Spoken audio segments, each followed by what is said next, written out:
I have been here nearly 2 years at this point and had an opportunity to listen to everyone in this church and to listen to God and ask the question, God, what is it you want from us? What is it that you want for us?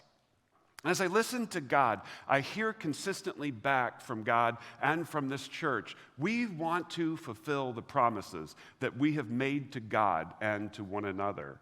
Those promises are contained in our vision statement, our mission statement, and our values.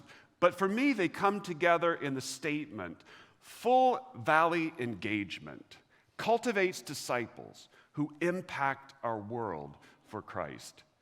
You see, God is using us as a church to cultivate disciples and to impact this world for Christ. That's who he's called us to be. That's who we've promised to him that we would be, and that is who we have promised to one another that we would be.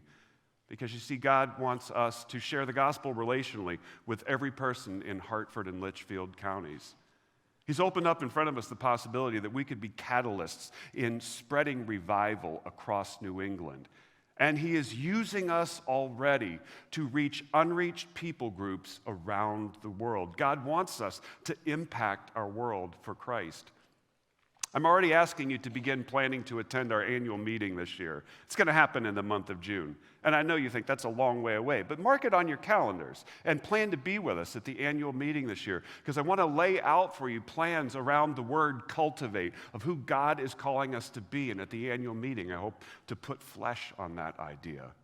In fact, I'm going to start a new series of messages on Saturday, May 21st, a 4-week series of messages where I lay out groundwork for what God is calling us to be and do as a congregation. But there are things that we need to do even now as we look ahead to what God has planned for the future.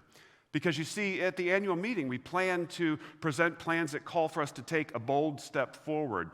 But as we think even toward next year now, I have to raise up before you the fact that as a congregation, we are not giving what we had planned to give in 21-22 fiscal year. And we're headed to ending the year a bit behind, which is not a catastrophe, except when you think about the fact that we plan to take steps forward next year. Those steps are bold and big.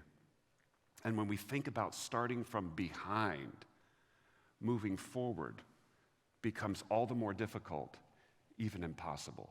And so as we end this fiscal year, which ends at the end of the month of May, let's give boldly and dream about what it is that God will do through us in the future. Let's give back to God together now.